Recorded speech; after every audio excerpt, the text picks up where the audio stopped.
The Indianapolis Colts need to figure out what they're going to do with Anthony Richardson, and they need to figure it out ASAP, because we are 5 weeks into the man's rookie season, and he's already dealing with injuries on 2 separate occasions. I mean, the first time, I'm pretty sure it was concussion that kept him out 1.5 weeks, and then following that up a few weeks later, he's now dealing with this shoulder injury that's going to keep him out for maybe 3 or 4 weeks. He might even be placed on the IR because of it.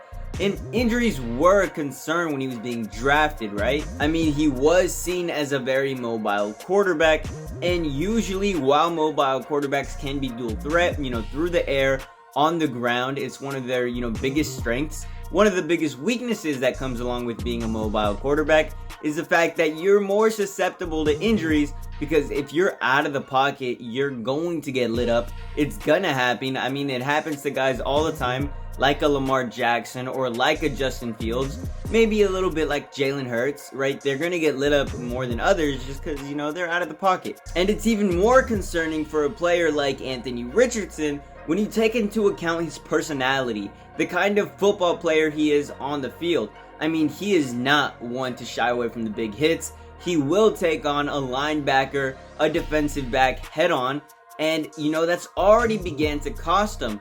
I mean, a few weeks into his rookie season, he's dealing with injuries left and right, and it's because he's not afraid to back down from those scary defenders who want to take his head off, right? And it's not like this is a new thing the Indianapolis Colts are dealing with. I mean, we've seen this exact scenario play out over the course of maybe 5 or 6 years when Andrew Luck was on this team. I mean, the man was a fantastic quarterback, took the team to new heights, especially after the Peyton Manning era. There hadn't really been like a good, solidified team after that until Andrew Luck arrived. And Andrew Luck gets there, he's fantastic, oh no, injuries arrive. And all of a sudden, your franchise QB, who's supposed to be leading your team for the next decade, has decided to retire super early because he just can't take the injuries no more. He understands his body has been worn out. And why was it worn out? Because the guy had no O-line, alright? He didn't have much of an offensive line for most of his career. Shout out Jim Irsay for that. And he also wasn't afraid to back down from hits, whether it was in or out of the pocket, kind of like Anthony Richardson. So the Colts have to be very wary when it comes to the development of Anthony Richardson. I mean, he was the 4th overall pick, alright? He was just selected, and he's been uplifting the team. When he plays, the team performs well. And that's not to say that they're awful when he isn't on the field, because, he's been off the field for a few games here and there. Gardner Minshew, his backup, has actually came in, played pretty well. The Colts have won some games where Gardner Minshew starts. How they won a big game versus the Ravens due to Gardner Minshew. So, shout out backups for doing their thing. But as great as Gardner Minshew has been playing, he will never be seen as the franchise guy the same way that Anthony Richardson is. I mean, Anthony Richardson was picked 4th overall for a reason. He came out of Florida. He was fantastic with the Florida Gators all year last year. Sure, they didn't win too many games, especially when it mattered, but he played really well with the hand he was given over there. And the Colts saw something in this guy. They saw something that not many other teams saw, because I doubt he would have been picked as high if the Colts had passed on him. The Colts passed on him. Anthony Richardson is probably slipping the draft. Let's just take a look here at his, very short career in the SEC. He didn't play much at all in 2020 COVID year, but he did become the starting quarterback for the Florida Gators in 2021, where he kind of opened the eyes to some of the potential scouts. I mean, he went out, played 8 games, had a solid completion percentage, about 500 yards passing through the air, 6 touchdowns, 5 interceptions. It wasn't the greatest year statistically, but, there was so much talent that was shown on the film that teams really thought, they might have something with him. And then, bam, he just bursts onto the scene in 2022, plays all 12 games for the Florida Gators, has, way more passing yards. I want to say his passing yards jump up to about 2,500. He's finally played a full season with the team. 17 touchdowns. Sure, the interceptions went up, but the TD interception ratio kind of, settled down a bit. He got way more touchdowns, especially through the air that season. And that's not to diminish his run game at all. I mean, the dude went ahead and had 100 attempts on the ground, 50 more than the year prior, had 600 rushing yards, and had racked in about 9 rushing touchdowns. The team really leaned into his mobility that season. He had, I want to say, a total of 26 touchdowns with only 9 interceptions if you total up that last year in Florida, and that is why the Colts drafted him at 4th overall. I mean, of course, would they have loved to have a CJ Stroud or maybe a Bryce Young? Probably, but they weren't even on the board, alright? So they pass on a guy like Will Levis and make a move for Anthony Richardson. Now, correct me if I'm wrong here, but if my memory serves me right, I'm pretty sure that heading into the draft, Anthony Richardson was seen as a very high-risk, high-reward kind of quarterback just because he didn't have as many games under his belt as some of the other QBs getting drafted. Like I said, he only had 2 real seasons where he started at Florida. That totaled to about 20 games over those 2 years, and then 4 games before that, so he didn't have as many reps as the other guys. Plus, his mobility led to, risk of injury, which we're now seeing.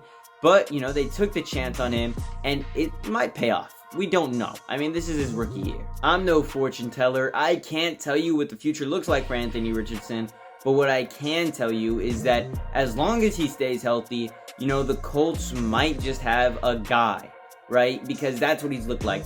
While he's been on the field for the Colts these past few weeks, he's looked like he can be that guy. I mean, he just got the kind of aura that uplifts the team entirely, kind of like how CJ Stroud is doing with the Houston Texans. And oh, was I wrong about CJ Stroud, because I had made an entire video just based on CJ Stroud's play in the preseason, doubting his ability to play in the NFL. He's come out the gates, proved me wrong, so there's that. I am willing to admit when I was wrong, but when it comes to Anthony Richardson and the Indianapolis Colts, I didn't really have too much of an opinion about it when he had been drafted, just because heading into the season, the Colts were not a team that really interested me.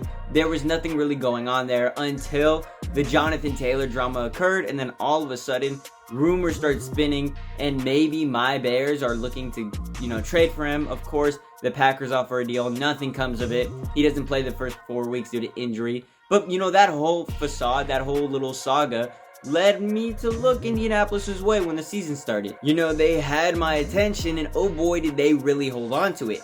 Because all of a sudden, the team is 3-2 after 5 weeks. They've beat a few really good teams, and that's with their quarterback not being 100% healthy.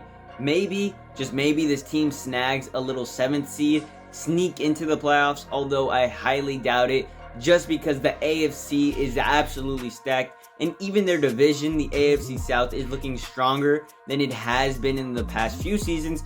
That's in thanks to all the new young quarterbacks in the division. Just a few years ago, 3 of the teams in the division had no quarterback, and now Trevor Lawrence is with the Jaguars, CJ Stroud's looking bright with the Texans, and like I said, Anthony Richardson is with the Colts, with the only outlier being Tannehill and the Titans. And oh my god, I have no idea what they're doing. Are they rebuilding? Are they still trying to contend? I feel like the Titans window is closed, and if, the season starts heading in the direction I think it's heading, I'll even cover a video about the Titans, and what their future looks like. But for now, I think I've said everything that I want to about Anthony Richardson. I really just wanted to drive the point across that the Colts should do a better job at protecting the dude, right? It's 5 weeks into his rookie season. He's been hurt twice. Maybe they can do some things here and there to prevent him from being injured. I understand injuries are a part of the game. They are unpredictable. You won't ever be able to control them, but you can do a little bit so that it doesn't happen as often. Maybe you can tell him that when he scrambles out of the pocket, which, he should still be allowed to do, it's one of his strong suits, that he tries to head out of bounds or slide at least, not take so many hits out of the pocket or in the pocket. Don't hold on to the ball too long. I know that happens a lot with rookie quarterbacks, always trying to go for the big play, but, get rid of the ball. Just get rid of the ball. Don't take the sack. You're young. Protect yourself. And that is about it for the video. Catch y'all later. Much love. Deuces.